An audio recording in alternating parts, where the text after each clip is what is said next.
Hello viewers, গত ভিডিওতে আমরা দেখেছিলাম রং বানানোর সময় কোনো যদি কেমিক্যাল শর্ট থাকে সেটি কিভাবে ঢালতে হয়।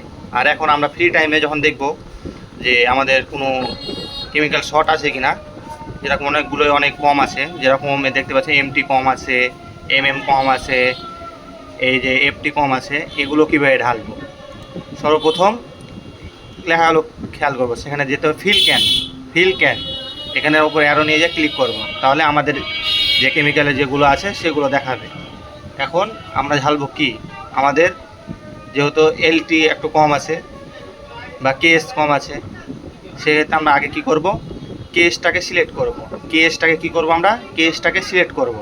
এখানে কোনো অ্যারো নেই, সেক্ষেত্রে আমরা এখানে একটা টিক চিহ্ন দিলাম।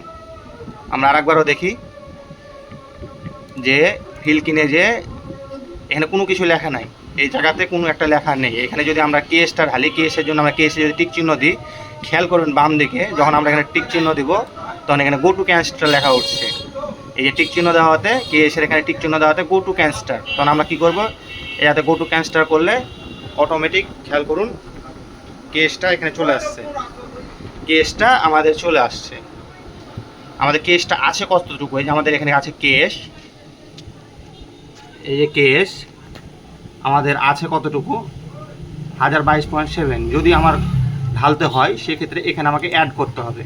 এই যে কোয়ান্টিটির ওখানে যে একবার ক্লিক করতে হবে, ক্লিক করে যতক্ষণিক আমার প্রয়োজন ততক্ষণিক আমাকে ওখানে অ্যাড করতে হবে। 1 লিটারের সময় 900 ml, আমরা 900 ml লেখার পর যদি অ্যাড করি তাহলে সেটা অ্যাড হয়ে যাবে। যদি আমরা এখানে অ্যাড করি, ওকে করলে এখানে অ্যাড হয়ে যাবে। এইভাবে আমরা অ্যাড করতে পারি। তো সম্মানিত ভিউয়ার্স, এটাই ছিল আমাদের কিভাবে ফিল ক্যান করতে হয় তার একটা ভিডিও।